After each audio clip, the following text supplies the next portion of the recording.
Hello. Hello. I'm B. B. And I'm Molly. And this is Flawed Femmes. Do. I have decided. We're working on our intros. Yeah, we are. I have decided And our from here on out, I will be referred to as B. B.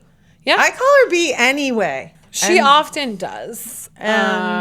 And I just feel comfortable with that. So that's going to be my new stage name. I love it. Is this a mic name?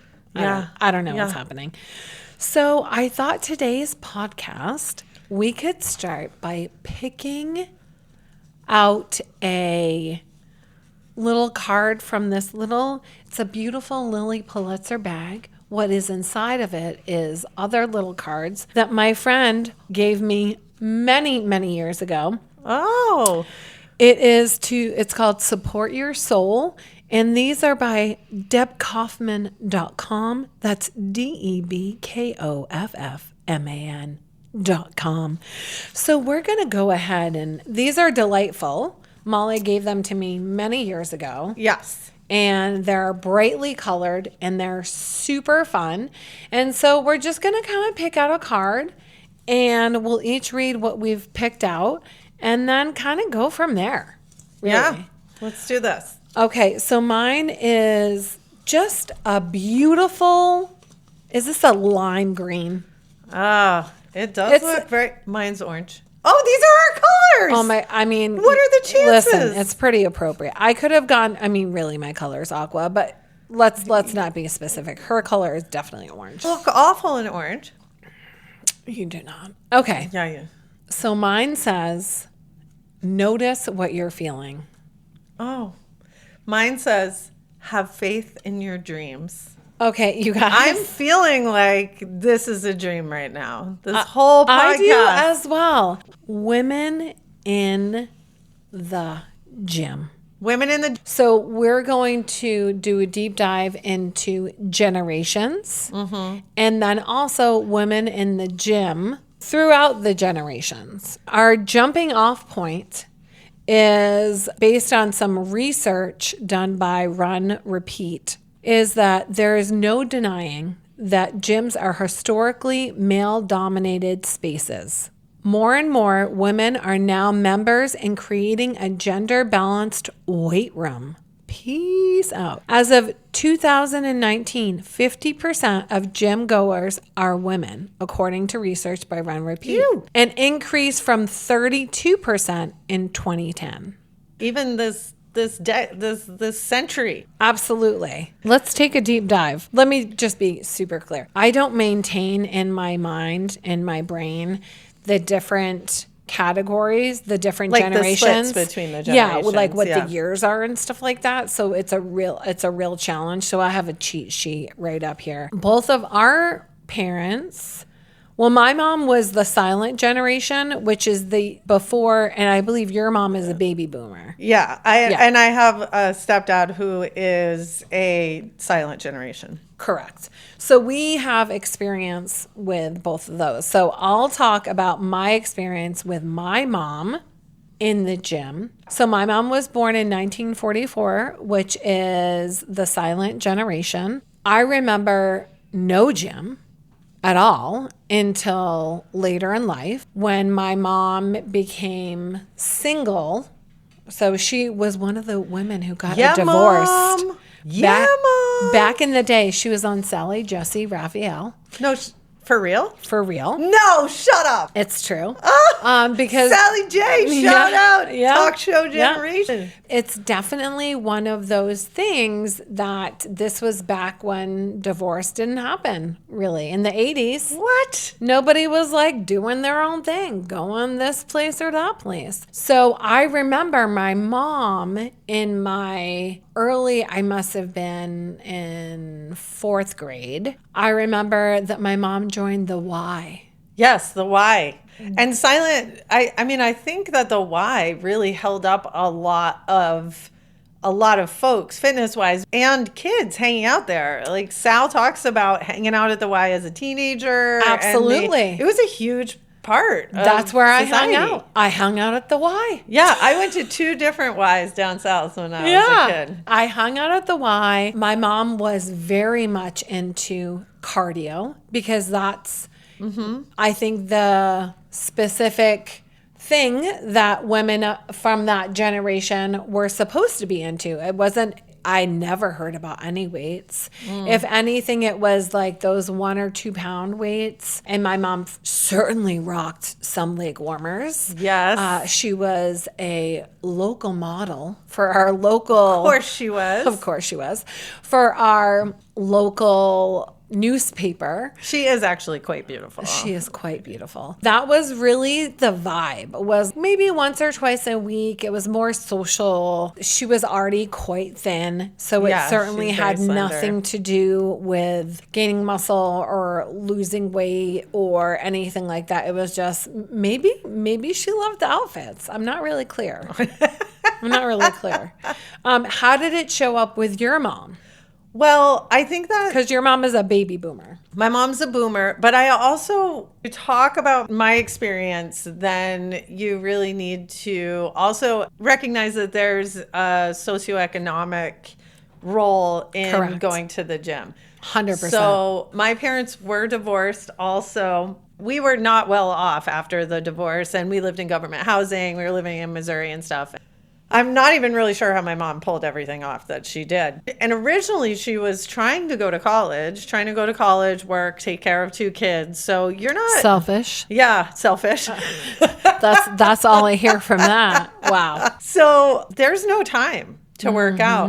And then later on, she did eventually remarry, but also someone who worked all the time. And so they both worked all the time. So there was a lot of falling asleep on the couch. And it wasn't until we were older and she started working really in an office that she really started thinking about walking.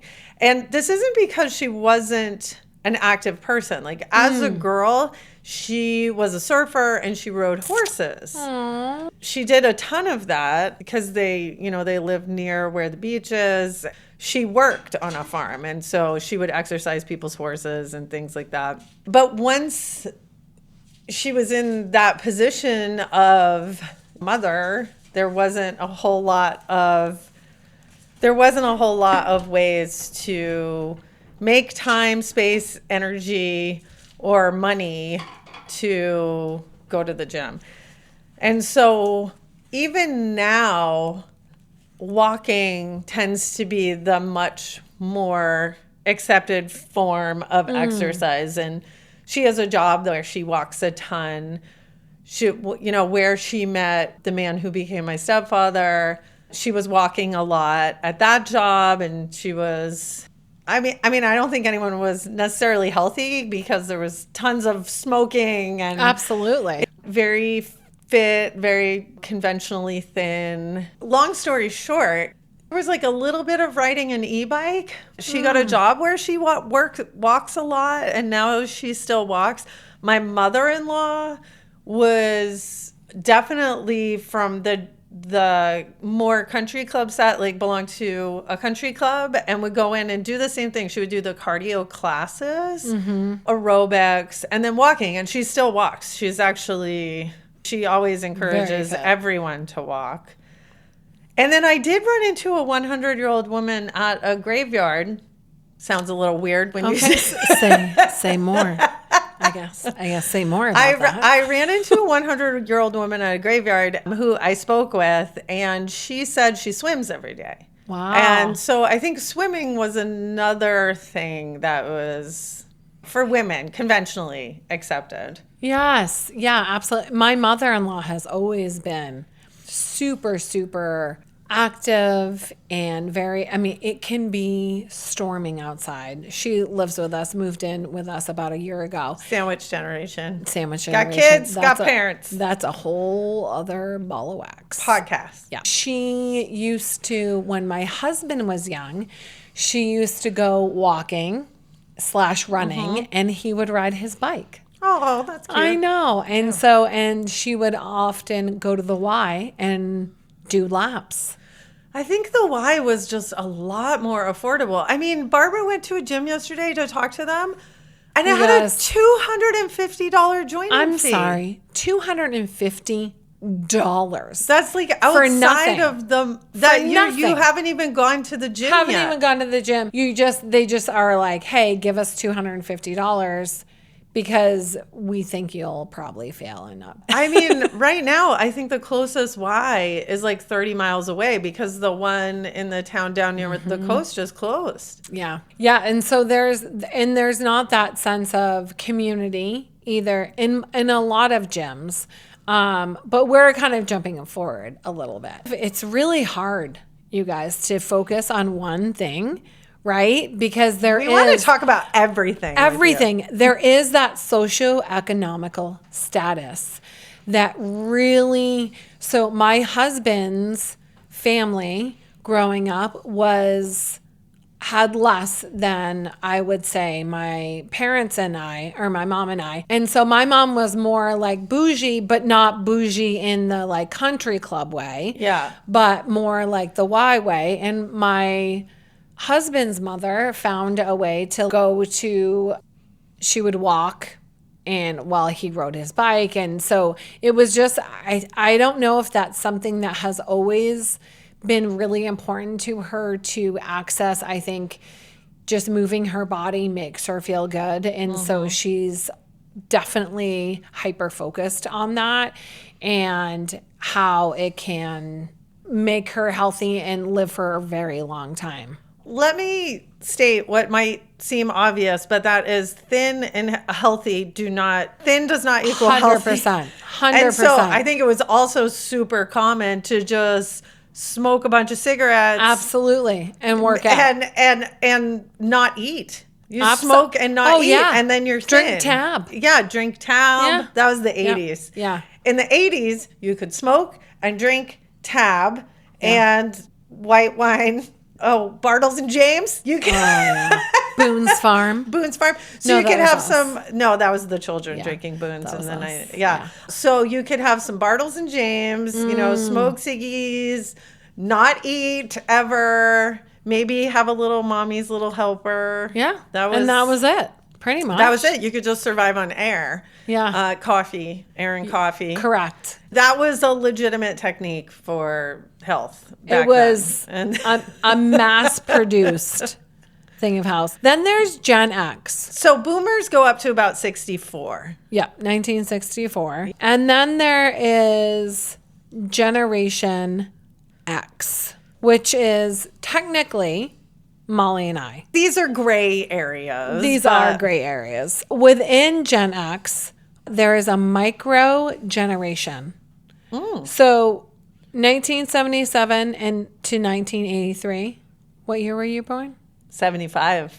Okay, so you're not a part of this generation. Right. So peace out, Cub Scout. I told you were exennial. I'm an exennial, which is a microgeneration of people born between 1977 and 1983 who are on the cusp of Generation X and Millennial. I said that last time. It's definitely exennial. It's the Oregon Trail generation. Oh, that's so cute. Oh, I loved Oregon Trail. Are you going to die of dysentery? I might. Listen. And if all bets are off right now. If you guys don't know about Oregon Trail, look it up. I mean, it's a whole, that could be a podcast in and of itself.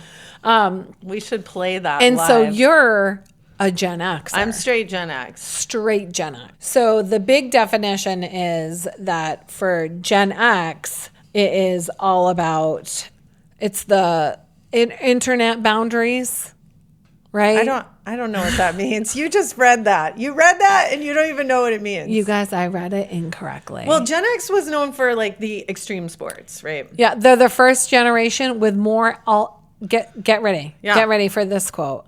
When I look through all of the stats, because you guys, it is like you can go down a rabbit hole. So they're the first generation with more college educated women than men. What is super interesting is when we grew up, college was predetermined factor. Yes. In my family, it was never a question. it was never even a thought that that wasn't going to happen for me and my friends. And I didn't go. I didn't go to college after high school. I didn't know this. Hold on. Yeah. Technically, I'm a high school dropout. I went back and I did get a college. I did get a high school diploma. I did get a college diploma too. I got a couple of those. But she's on the verge of being a doctor. So this is why I'm super shocked. I actually dropped out of high school and went to work in a shoe factory. So right there, you guys. Wow. I sewed tap shoes for Capezio, and you want to know what? I fucking sucked at it. Did you? The worst stitcher. Wait a minute. Is this where the creepy guy was? No, that was a different factory. Okay, so there are going to be clearly many factory stories throughout our podcast. Because that is I wonder how many factories. I think I've worked at 4. I've worked at 4 factories. That is the wonderful puzzle that is Molly. I have not worked at any factories. I would say that's one of those things where it does straddle class. Okay. Quite a bit. Yeah. One of the reasons, there's a lot of people who are like, Molly, why don't you have full sleeve tattoos? And it has a lot to do with the fact that it has to do with money, and that, well, first of all, I couldn't afford the tattoos I wanted. But second of all, being socially, kind of being able to slip around socially was really important to me, so that if I needed to kind of masquerade in different places, I was very aware that if I had anything that was permanent, then I would get recognized because the style and placement and having tattoos in general could peg you into a certain spot, which is why I'm so jazzed up to get a bunch of new tattoos now, because I'm fucking 50. Yeah. What's going to happen here? But let's also talk about the change in tattoos. Oh, completely different now. So the change in tattoos, the change in college degrees, right? So when we grew up, I'm really interested to talk with you about this. So do you think that the college bound was also a socioeconomic status? I do. And I think that if my mom worked in a factory and Sal's plumber. Your stepfather was a plumber. My mom was working in a factory doing with she'd have the glue burns all over her arm because she did the little seal that goes around, the rubber seal that goes around your window. She used to make those for car parts. So she was not living a Laverne and Shirley life. No, it was not. I wish it was like Laverne and Shirley. I don't think she had a buddy like that at work. It would have been pretty fun. Not being in good health is actually something that's really significant in folks who work at that level in our socioeconomic system, because you're just too tired. You're not gonna work every day, 40 to 50 to 60 hour weeks, getting burns on your arm, and then go hit the gym afterwards, right? So how is this going to be healthy for you? And so there is a privilege to being able to even go to the gym. And one of the things that you want everyone to have that opportunity to be healthy. Of course. But walking is one of those places where if you can build it in,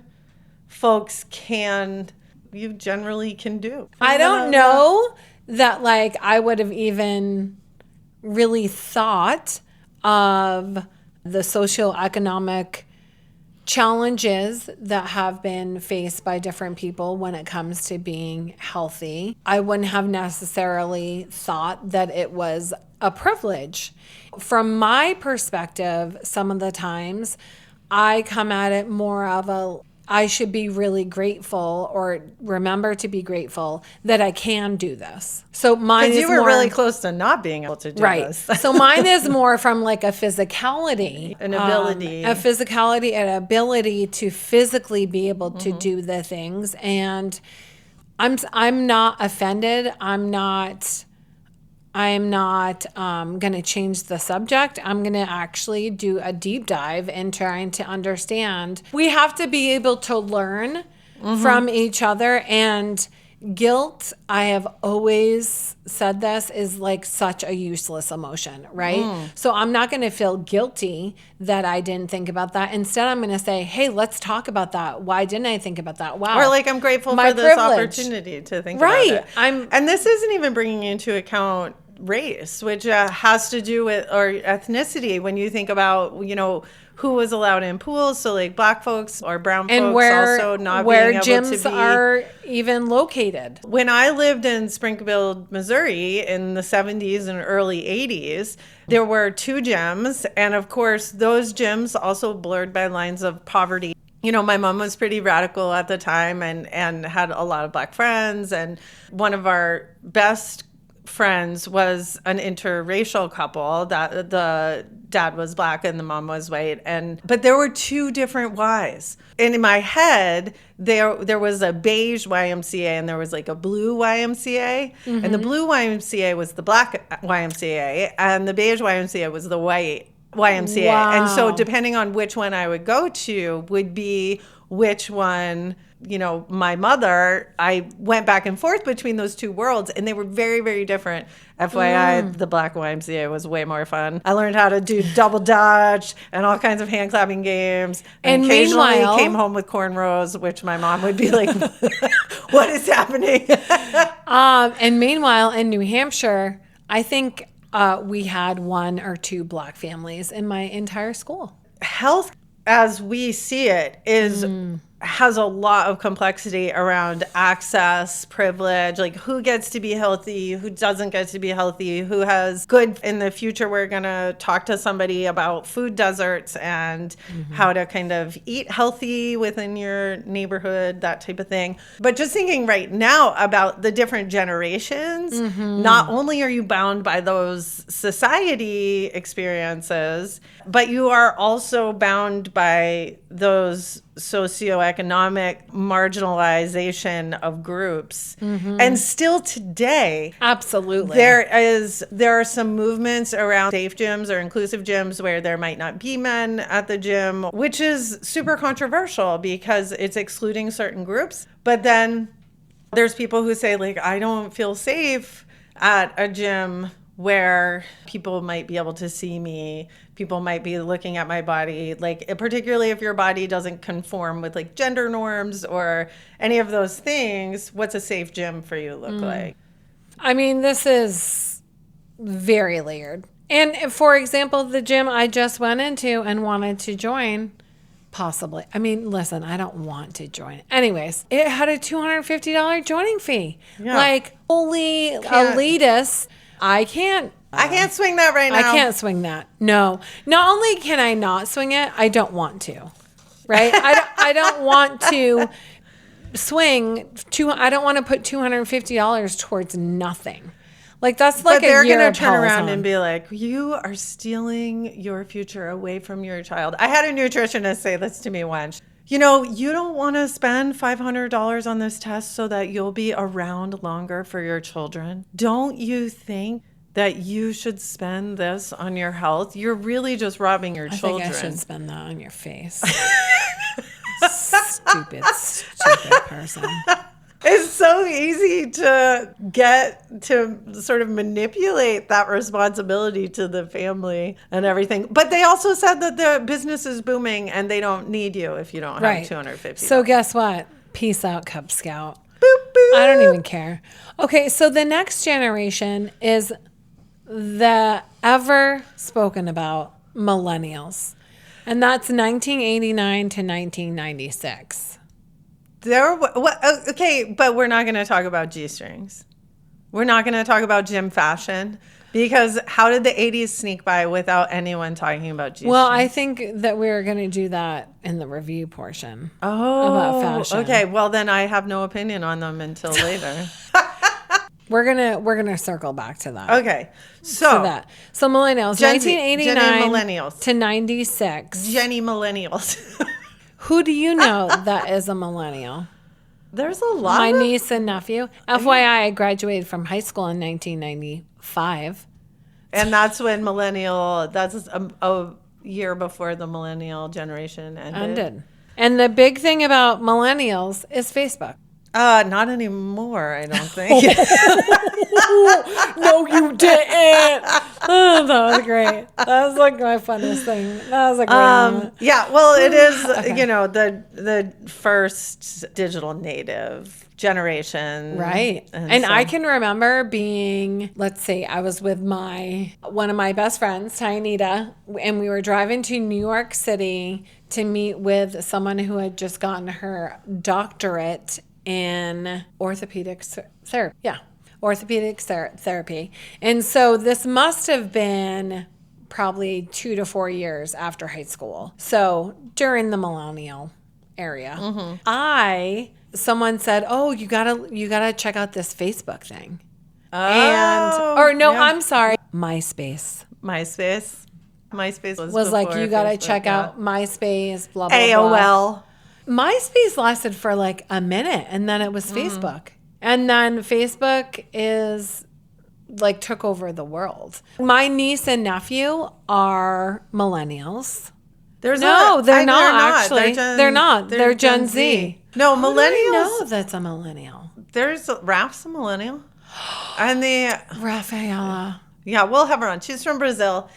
She's making her maybe help the us best with person stuff. ever. And, it's ridiculous. But I mean, I work with millennials. I think that the thing that's notable about millennial folks is that school sports had really gathered steam. And so a lot of millennial girls got to play sports in school because Title IX came out. When did that come out? Oh, Title IX was...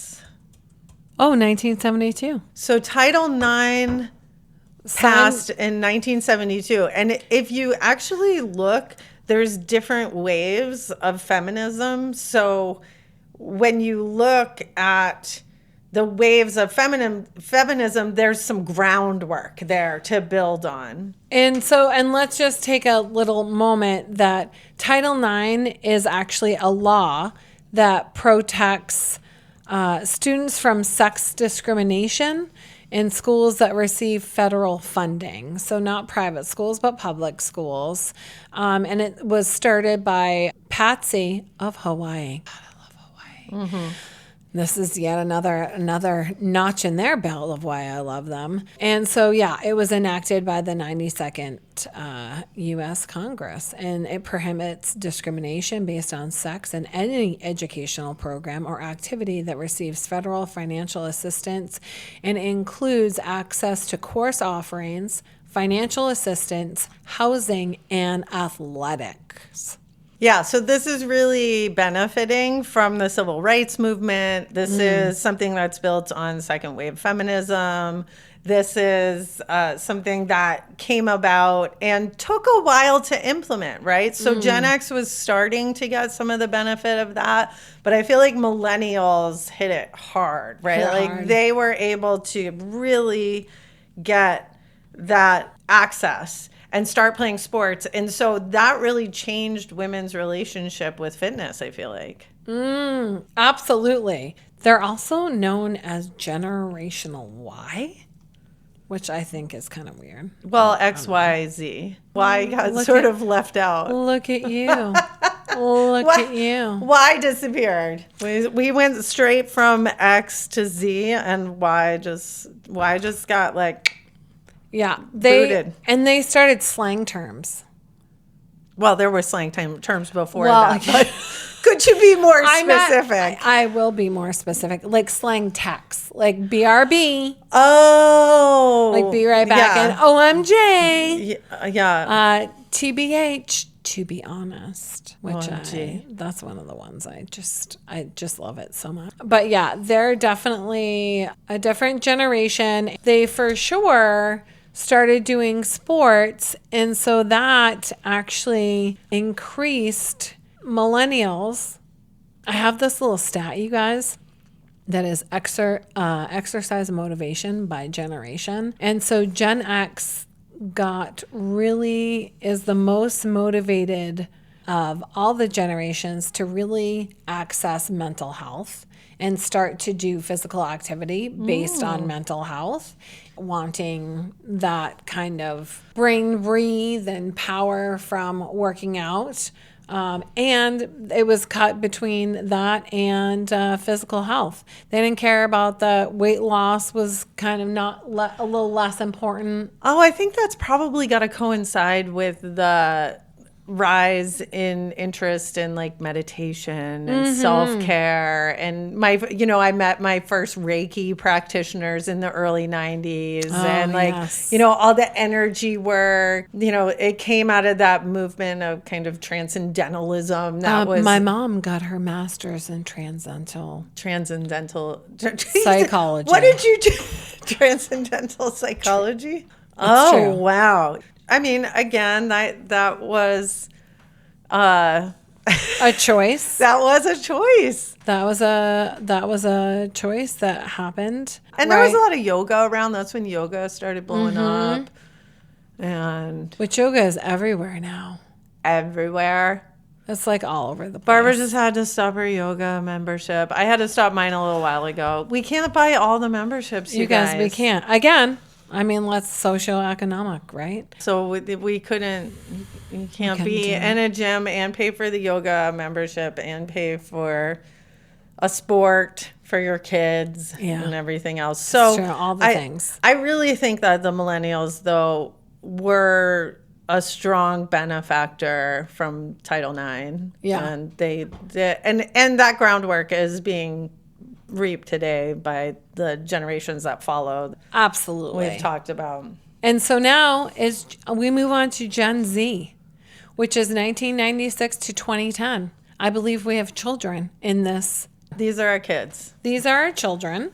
And they're pretty awesome in the gym, I gotta say. Let's talk about it. Let's talk about how they are in the gym. Oh my goodness. They don't care what they wear. They don't care. They're not. I don't know. Before them getting to the age where they would go into the gym, before them it was TBH. That's to be honest. Okay, sorry. To be honest, like would put on mascara before I went to the gym. I mean, when we were going all the time, we still wanted to look kind of nice. And then just recently, actually, in like August or September, I went into a gym and I saw this girl who didn't have a stitch of makeup on. Her hair was like crazy. She was wearing whatever. And she had like one of those pimple patches on. Yeah. And I was like, I fucking love you. The gym freedom, the gym is just, oh my gosh, you guys, it's to work out. No one gives a fuck. And just to back up a second to talk about our generation and how it coincides with Gen Z and even the boomers is that women accessing the gym with young kids. The only reason we got to go to that gym was because it had a daycare. It's the only place in all of the land that had a daycare. And the Y, I believe, that was one of the things about the Y is you could like bring your kids. But there's only one gym in our area where you can actually bring a child and go work out. And so that was the gym we were in when our kids were little. But that also means our kids were in the gym. Right. And so they took little people stuff. They walked around. They did absolutely. And so it was really normalized for them. And I can remember for myself, that's why I commonly joke about the fact that I was in the gym 5 days a week for 2 hours because that's the only break that I had from my daughter because you were a full-time mom. I was a full-time mom.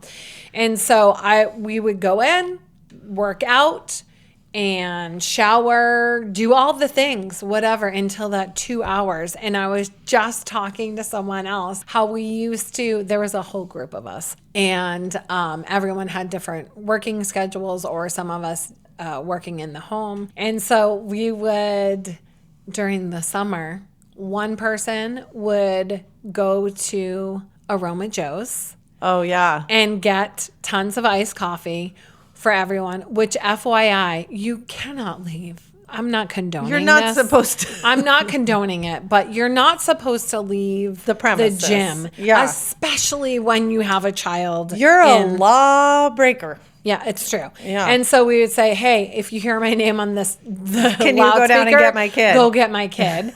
And then we would get the kids and then just hang out at the freaking pool and get some sun rays and drink some coffee. I wonder if that's what the country club scene was like too. I don't really know about country clubs. I wonder if they would also I have care been for to your a kids. country club once. Twice. I worked at a country club, but I mostly worked in the golf part. Yeah, I've had a lot of jobs. Okay. Molly's had a lot. I have. It's been 50 years of work. I have golfed at some country clubs, and when I say golfed, yes, this is my husband's sport. I have ridden in a cart, and you guys, I love a squirt. Oh, squirts. Can we just take a I will moment? review the hell out of some squirts because I have like thick thigh squirt recommendations. Yeah. Oh, thick thigh. Sorry, we're diverting. I was behind a car this week that had a bumper sticker that said thick thighs superwoman. I love it. It's all I've ever wanted in my life. I did see a t-shirt that said climb on top, if he dies, which I really liked. No, you did I not. did. I almost bought it. And I can't even breathe. Yeah. I can't. Ooh, okay, Yeah. okay. I have to start like noting the company if I'm gonna say stuff like that. I'll get better, you guys. Y'all. Wow. Do you think people hate that we Wow. say you guys on a Femmes podcast? Listen, I don't know if I can stop. we're just fucking people. We're just people. We're flawed. And I say, yeah, we're flawed femmes. What the fuck? Like, I say y'all. I could care less. Like, listen, here's the thing. Molly will be much more throughout our experience, much more of a politically correct person. I will not. And that's not not consciously. You're malicious. You're a straight animal. I'm a straight up heartbreaker. Nope, not even close to the right insult for anything yourself. she said. Yeah. But yes. So I would say that they have changed. Not only the Generation Z has changed what is important in the gym. They want to like do their shit and get out. Yeah, It's not just about being thin. It's about being healthy and strong. What is that about, you guys? I never heard those things. I never either. It was just be thin. Be thin at any cost. Yeah. And there was I would say about 10 years ago, you and I learned the term skinny fat. I don't even know if that's a real term, What but the it's shit? definitely. I never heard that term in my life. Yeah, I played rugby with a guy who was the first person I heard call himself skinny fat. He was like, "No, I'm skinny fat." And he's like, "Yeah, my arms and legs are really skinny, and then I'm kind of fat in the middle." And No, but that's not what skinny fat means. But that's not what skinny fat means. Not what just skinny fat saying means. the term skinny Our fat. friend was the first one. Remember this, Molly? Our friend was the first one who said she was skinny fat. Who? No. Oh, we do have a friend who said skinny fat. Yes. Oh, that was a girl. Yes, that was the first time I heard it. Oh. And I was like, what are you talking about? And she was like, well, I can't lift up any heavy weights, but I'm like super thin. And that's all you wanted before. That's all anyone cared about. All anyone wanted. And it was before Kim Kardashian came out with her butt. It's true. You guys can't see, but we have Kim Kardashian butts. We got butts. And I've always been a triple B, which is boobs, belly, butt. Mm-hmm. So I've never not had one without the other two. But I do think that we're in a moment where, because we've celebrated body diversity in a lot of different ways, even though there's been a recent slide back towards thinness, if we look in general about inclusivity around body and culture in the past 100 years, if we're looking at that, then we're seeing a body that is more inclusive now than we've ever seen before. in the past 100 years, not historically. And it There's may been be, cultures that yes. like a different type of woman's body. And it may be that the mainstream might still choose a thinner body.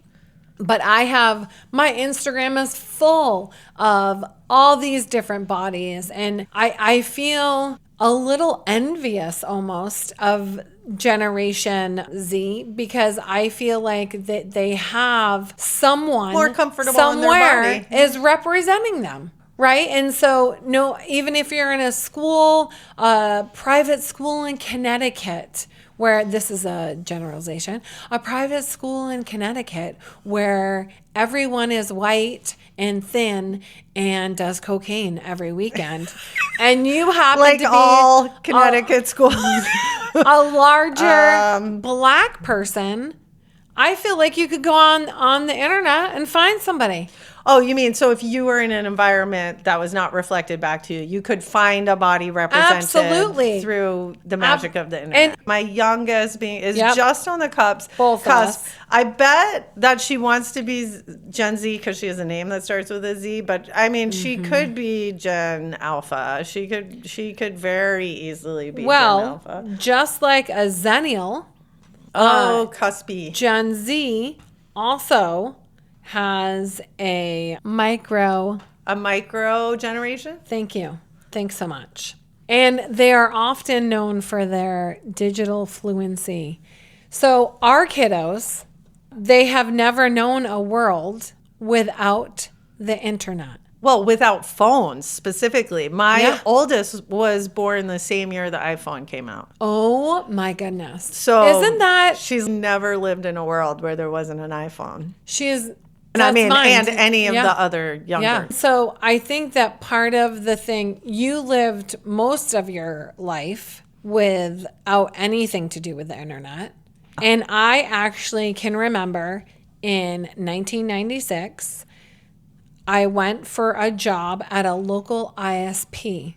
For those of you in Generation Z or millennials even, you may not know, but an ISP was an internet service provider. So I went in and interviewed for this job, and they said, "Do you know what the internet is?" And I was like, "Absolutely not." But I am adorable, and I will be a great secretary for you. I'll just sit here and look pretty, which FYI, back in 1996, there were no administrative assistants. You were a secretary. Yep, you were a secretary, and the fact that you were clean and cute and a girl sold it. I mean, just sold it. Like, I mean, you didn't even have to have any qualifications. So they were like, "Do you know what the internet is?" Yep. And I said, "Nope, I don't." And he said, "You're hired." Because I'm, let me tell you, and back then I was super cute. Super cute. And so I can remember I went from secretary to billing to HR. Who the fuck gave me that job, you guys? Yeah, I don't feel like that. I was just an interim. Your mouth, you lead with, I lead with my mouth. So that was an interim position, clearly, because I was just a fucking disaster. And this was also right when I would say 97, 98. That was, I don't know about your experience, but in my experience, 97, 98 was when sexual harassment became a thing. And so you mean people drawing attention to it? Oh, yeah. Absolutely. Yeah. I mean, the sexual harassment. I was like, sexual harassment doesn't have a timeline, babe. I mean, yeah. I was... That goes way back. I guess, quote unquote, sexually harassed, I don't know, most of my life. And so I think that it was just starting to come out as far as like giving it attention. And I thought it was a fucking joke. I thought it was hysterical. Oh, yeah, that girl's way got like, "You're being so sensitive." Yeah. And because the reality is that would have been very uncomfortable for me to look at that time. And I would have had to look at all of my raises, all of my bosses, all of my interactions with customers, with employers, with everyone, because they were super inappropriate, because so many people went through so much of my life, even though I'm super smart, FYI, based on my looks. Absolutely. I led with being I didn't care if people thought I was super dumb or stupid. Like, that's what I led with. Well, I think Gen X had to learn how to be, and maybe older generations too, had to learn how to be team girl. Like, it was very encouraged to be a girl that hung out with boys and not with other girls. Oh, God, no. And that you were only really against cool. each other. Like, it was very, very much pitting women against one another. 100%. And so you considered other women. I mean, there are obviously well-adjusted people out there that didn't have this experience. But I know that a lot of women in our generation did not know how to be friends with other women. And I really had to learn that. And I mean, I had friends that were girls, but there was a lot of high energy, high emotion, lots of static. Friendships were really hard with women for a long time. Agreed, 100%. And that wasn't my natural kind of state. And so when sexual harassment came out and it was being given some attention, it was hysterical to me. I don't know. I just didn't take it seriously, because I never took it seriously when it happened to me. Well, and everyone thought you were way cooler if you blew it off. Of course. Like, if you were like, oh, are you so sad that someone noticed you were cute? Yeah. Like, that's weird. Like, you're kind of, because again, it was pitting us against each other, right? Instead of this new language and this new movement. I'm going to say it's a new language, a new movement of believe her. Don't ask the question, just believe each other. And then also to go further and really have this voice and this ability to join together, right? And to really be there for each other. It was totally new.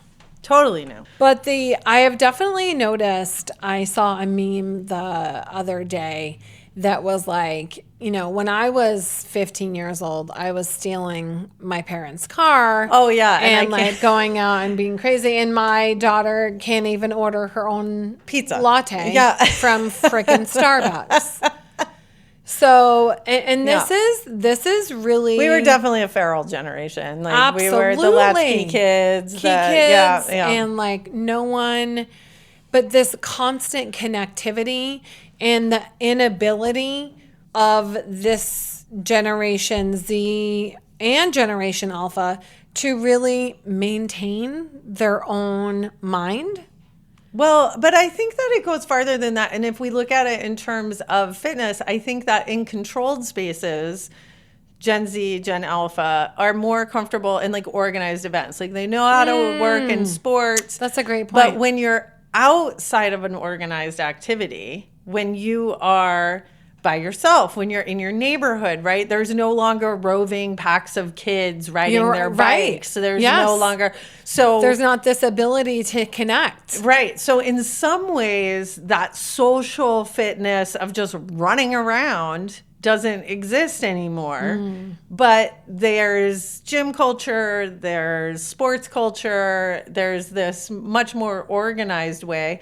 By the way, all of it costs money now, which running around your neighborhood on a bicycle never costs anything. Yeah, I mean, that was free. You just like would play kick the rock, kick the can, like throw, flashlight tag. I'm sorry, kick the rock? Well, you don't always have a can. The rock.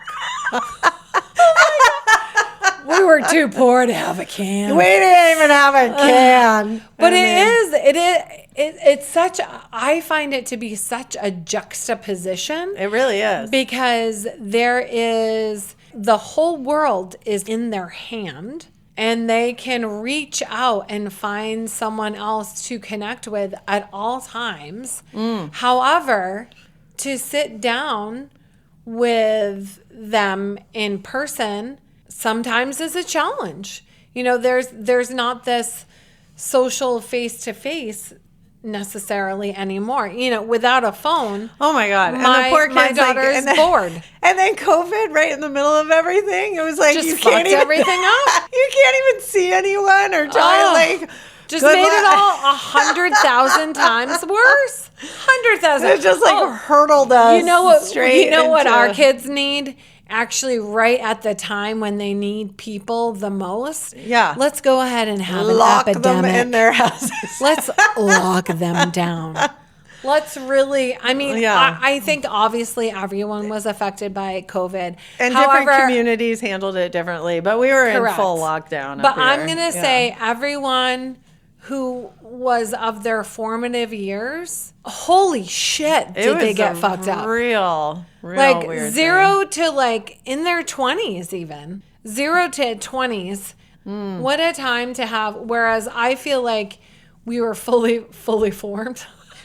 Well, we were fully mobile. But we were fully mobile. Like if you weren't running around your neighborhood, then you were definitely, when you're older, you were driving to parties, lots of people, breathing on you, talking to you. Like that experience of just being in a group in a room with nothing to do. I don't really know that happens anymore. Yeah. Whereas, so that's really affected, I think, the fitness, health, mental health, all of those things. Right. Oh, mental health. Did you ever hear that growing up, that term? Mental health? Yeah. No. And I used to have to go to a therapist all the time. Both my parents are therapists. Oh, we're therapists. You still never heard I went the to term. therapy. And FYI, never heard mental health, ever, until my adult years.